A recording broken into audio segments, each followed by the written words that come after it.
try to a photographic standpoint on war, besides sharing my own related experiences. The birthplace of earliest war photography is arguably Europe, and it dates back to mid-19th century, in a way not longer after the invention of the first camera. The earliest photographic images of war lack the often brutal drama of modern-day war photography, but they nevertheless serve as a strong documentation of the look and logistic of time.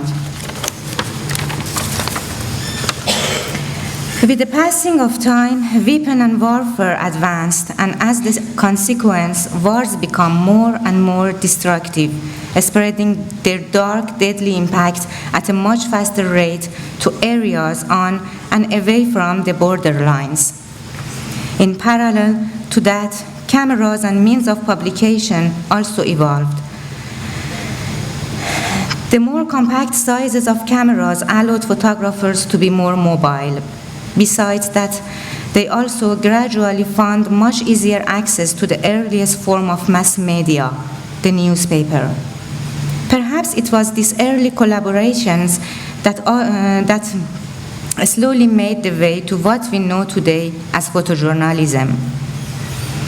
Yet, this new possibility seems to have brought along a new responsibility as well. Photographers who could record the dreadful reality of the fourth line began to feel in their duty to share this horrifying experience with a much larger audience, not only to move the emotions or instill sympathy and compassion of civilians, but also to create a deeper sense and awareness about the horrors of war for all those who may not be directly involved.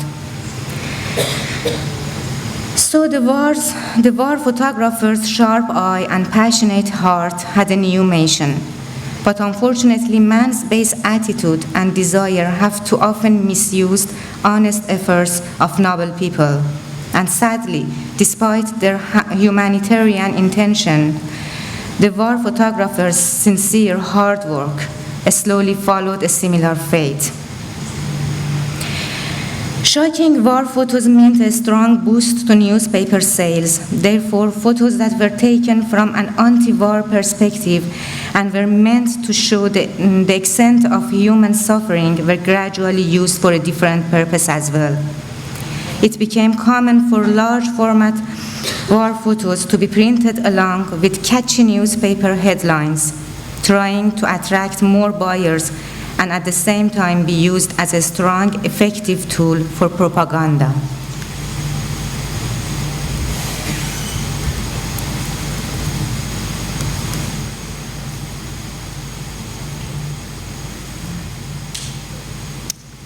Sorry, I forgot. Full screen? Yes, and the slideshow. Thank you.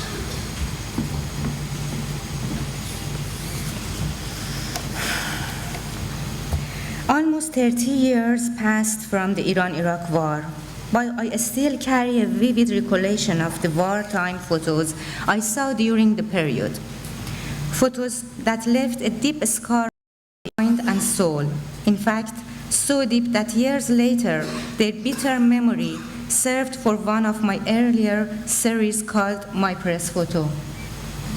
So in a way, it would be fair to say that the war photographers had done their job right, since their images altered my worldview.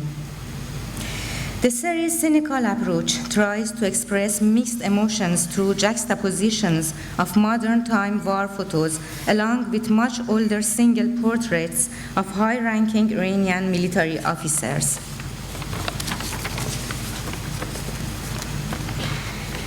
The grotesque combination of grieving people next to passive, indifferent portraits of military officials were meant to stress the dual nature of war and show how national hero to one could be considered a cold-blooded murderer to another.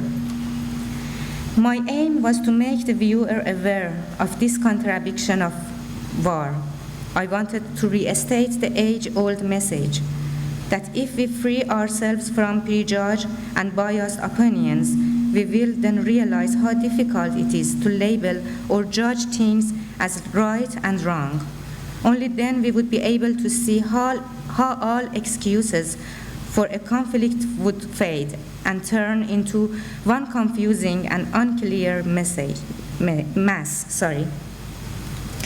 Like a cloud that is filled with billions of invisible ions that cannot be seen or felt until lightning strikes. The main concerns which made me do my press photo series continued to grow, and I felt that the issue of war was far from over for me. Yet I was not certain about my next direction. It was around that period that I experienced another major transition of my life. But this time it was an anticipated one, my marriage.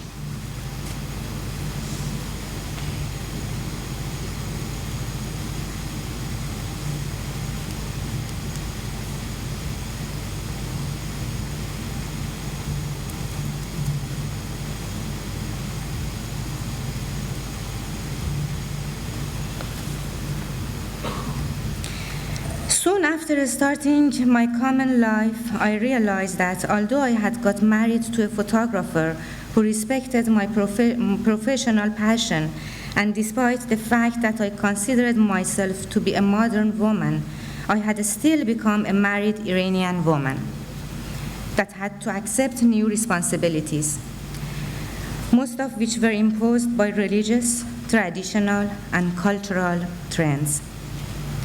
Women's social issues in Iran had been the main motive in my first series, Qajar, but this time I felt that I could identify with those issues on a deeper, more personal level.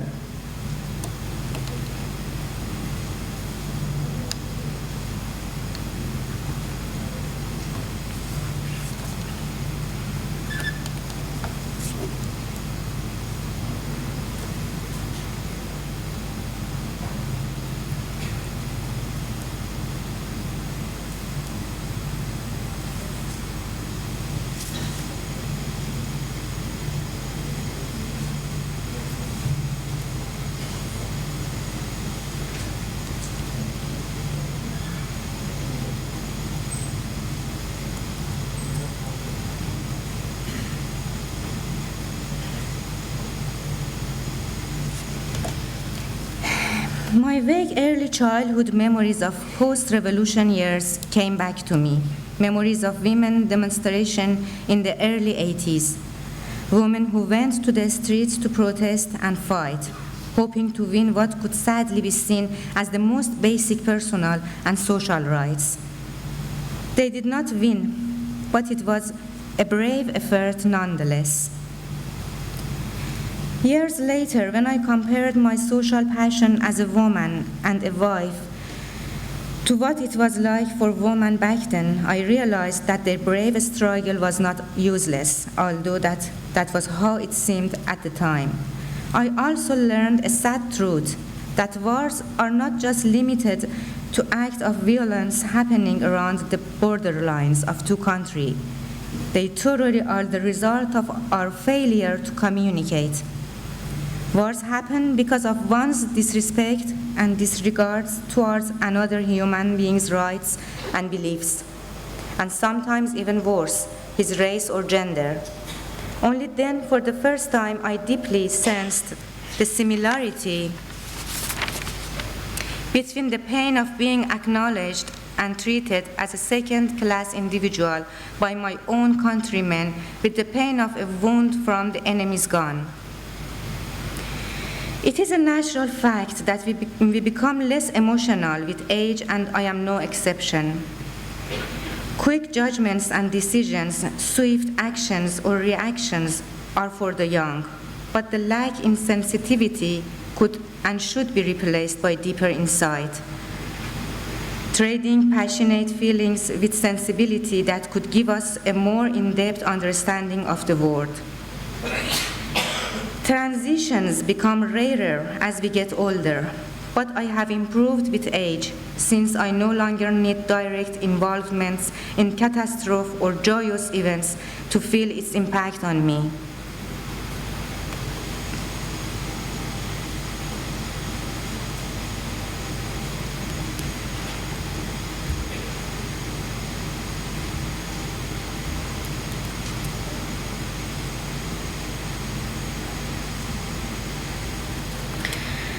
Today, war photographers are still walking on the same dangerous road, although their significance has sadly lessened in recent years, since variety of mass media and social networks has made it possible for many to share photos and text in seconds only with basic tools.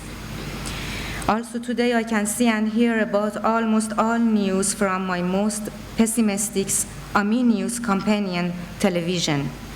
Through it, I learn about senseless war destroying already allowing countries, about people throwing themselves and their loved ones into any danger only to stay alive, about deadly explosions by radical, borderless enemies of the world, about stronger nations trying to help the war hit people by more killing, and many other good news that just wouldn't fit in this talk.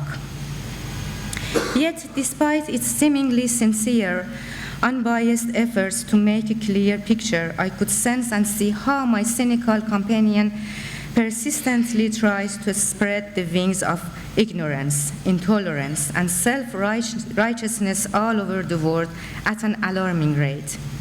How it is affecting masses on an international scale as well as individuals in their community. I can see how hard it is working to place fear into every heart, how slyly it tries to make me judge and condemn my fellow being, and how it tries to use their fear and anger to isolate me to my little cell built on mistrust and hatred.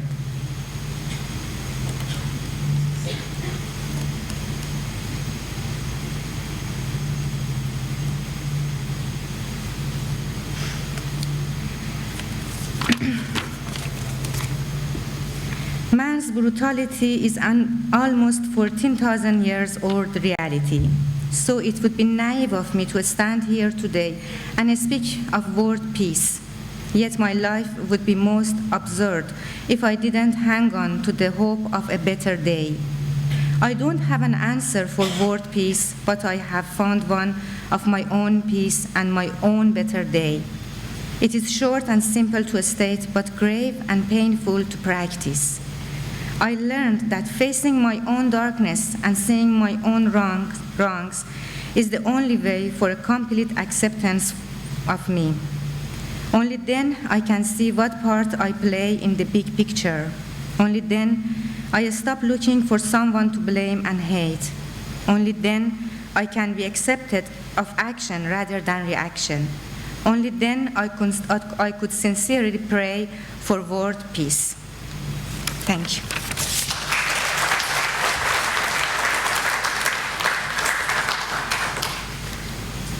And sorry, I forgot to copy the last photos of mine, and then I couldn't show it the last. It's just one photo, and then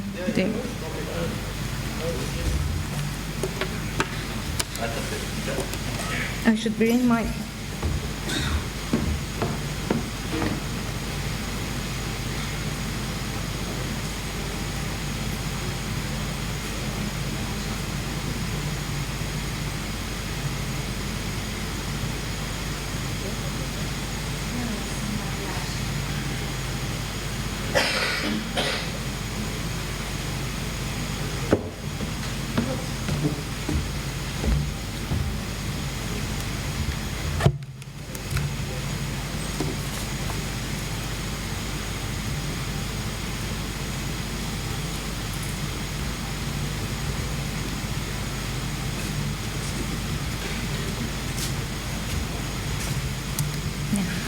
I found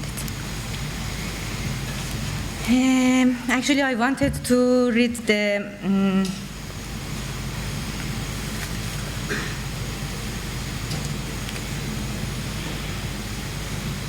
to read the last part that I'm talking about my loneliness with this photo. This is my last artwork that I've done. Actually, it's a video installation, and this is one of the frame of that video.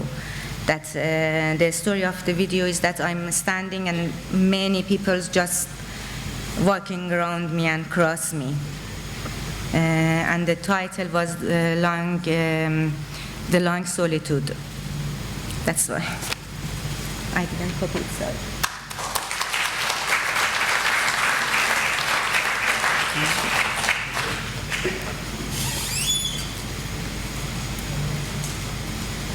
So we have someone who finished very early, which gives us a chance for a Q&A, which we haven't had really previously. Any questions for Shadi? I'm looking. Yeah, please. About her work. Shadi, can you give some kind of background about Iran and the photography scene there where you studied? And a lot of good artists, there are a lot of good artists in Iran, and your own, did you study photography or did you study something else and get into photography, and what happened? Because, when I came to Iran, I started looking at this whole Qajar period, and that's when photography was introduced, late 19th century, and she's also made a series on that period, and it's sort of very close to Indian history, art history in a sense, and I think it's highly developed. It's one of the non-Western countries which has had a very kind of strong modern and contemporary art scene. Okay. Yes, I believe that after Iranian cinema, Iranian photography is so strong because just 10 years after the invention of photography, it came to Iran. We have a big history of photography because one of our kings, Nasreddin Shah, in 160 years ago, was in love with photography when he went to Paris and brought a camera, and then he had something like 400 wives, and he goes to Haram Sara, his house, and started to taking photos from women that time. So we have a big archive of photography, and after years, revolution happened, and then we had war, and many people became photographer in that period. During the revolution, we just had something like 10 professional photographer like Kaveh Golestan, Hengameh's wife, Bahman Jalali. But many people goes to a street with the camera and they started to take photos and record the things that happened that time. And they became photographer actually. And then war happened, and again many people goes to the war and they feel that they should record it. So photojournalism and documentary is very in high level in Iran because of these things that happened. But after war, also artistic photography started, and we have many universities that teach in university. I studied photography in university, and the galleries started to grow up. Now we have, beside the documentary photographer, we have many art photographers too, like me.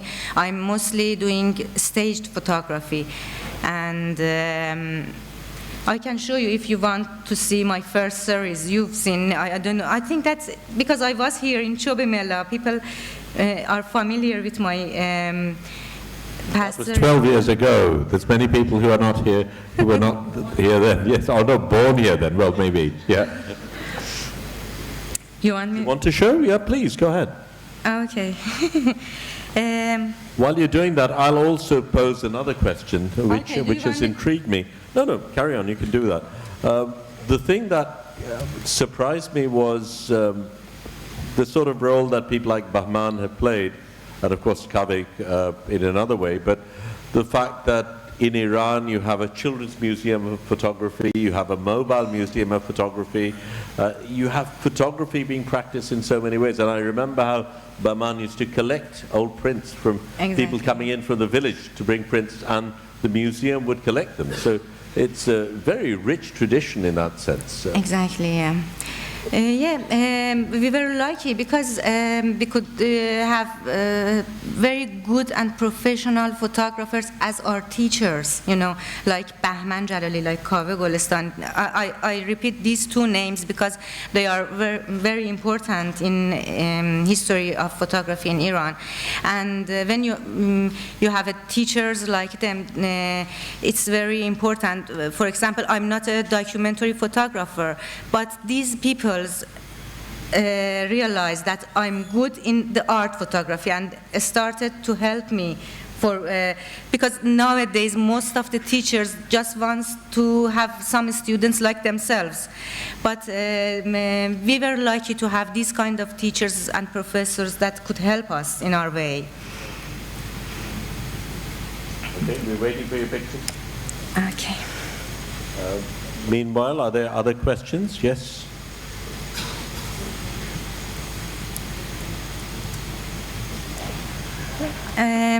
This is the first series that I've done.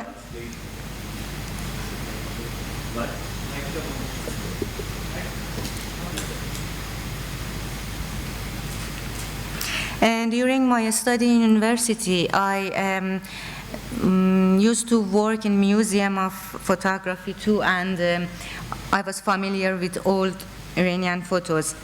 And when I wanted to have my thesis, I chose this subject because I thought that the life of the new generation somehow is like this in Iran. We have our traditional things and also we accept in modernism, and we mix these two parts of our life very nicely together. And I started to do this. I renewed exactly like the old photos, the dresses, the makeup of the girls, but I add something modern in the photos to show the tradition and modernism together. That I still think that we have this concept in our life too.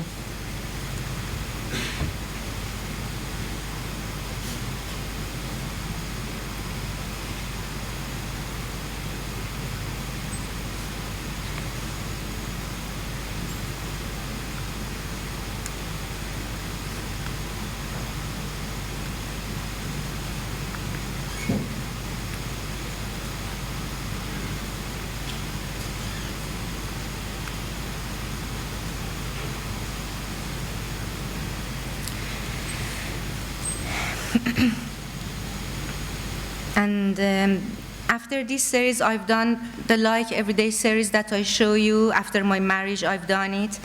And then I've done some series about the war. And You have all control to it?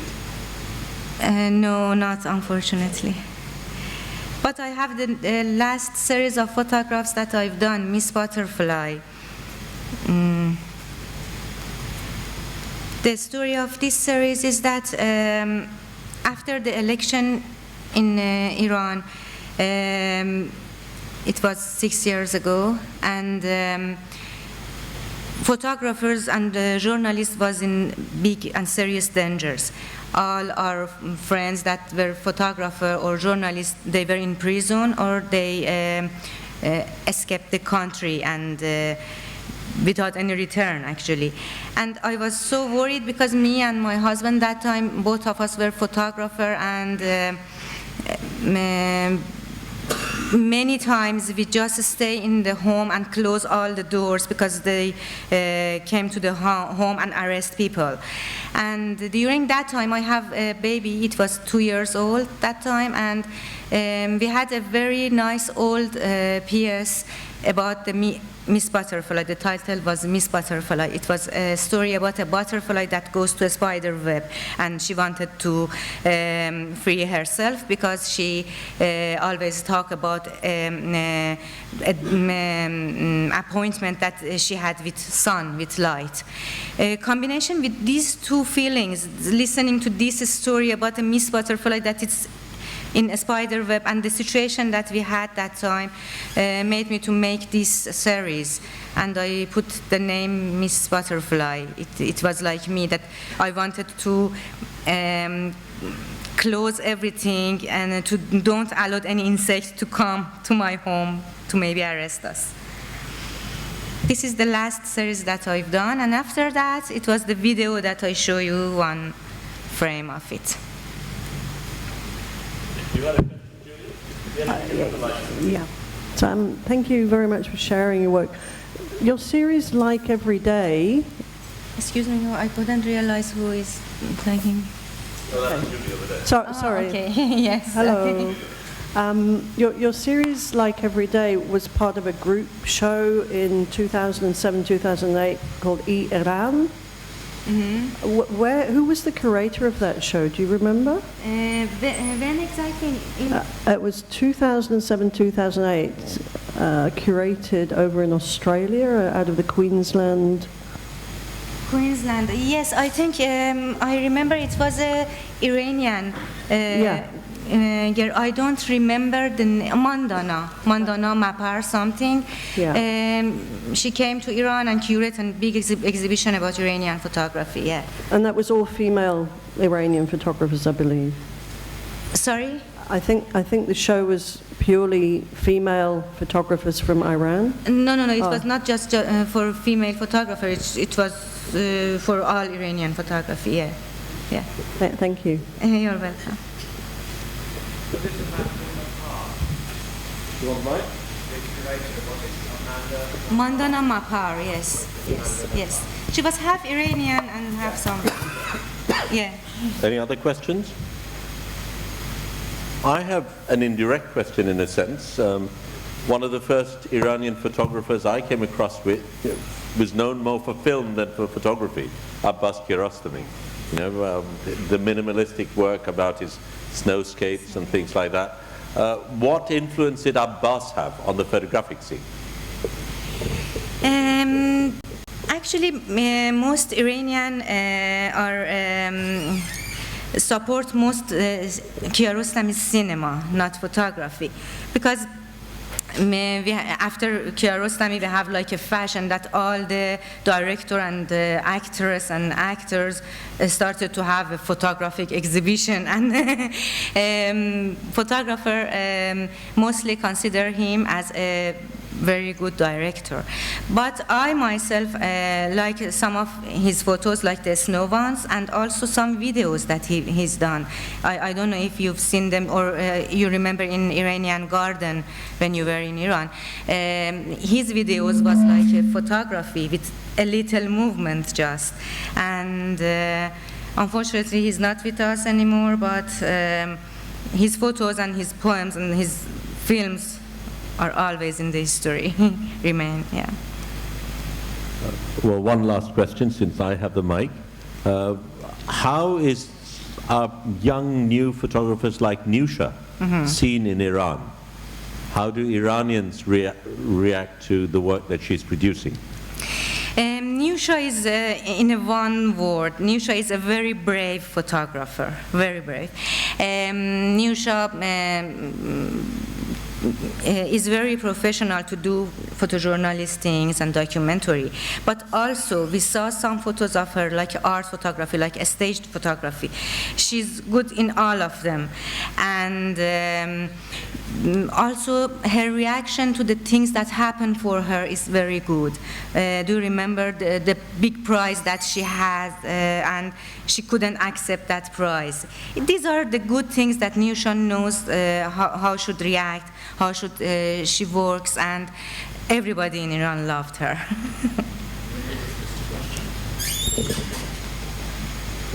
I know that was the last question, so this is after the last question.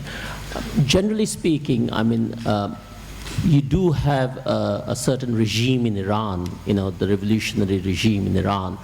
Now, what are the limits of photography that you can go up to under that regime? I mean, what are the barriers, and how do you deal with them? How does that affect your art? Actually, all the photographers and artists and directors and people from cinema, all of us know the red lines.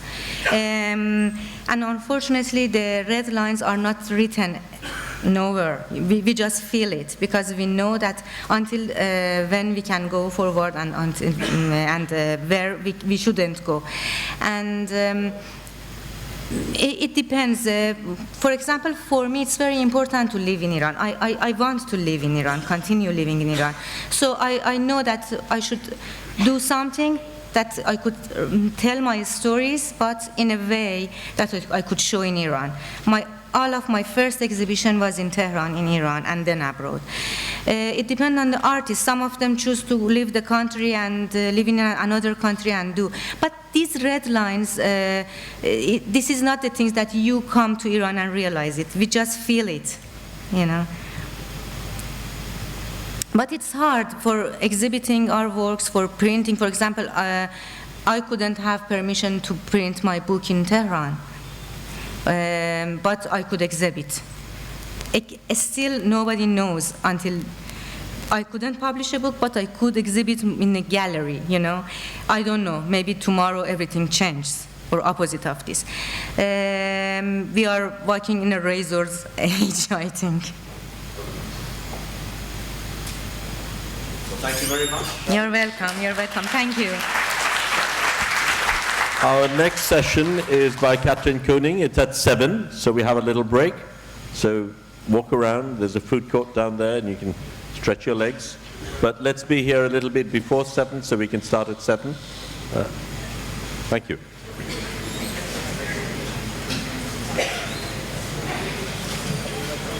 How are you doing?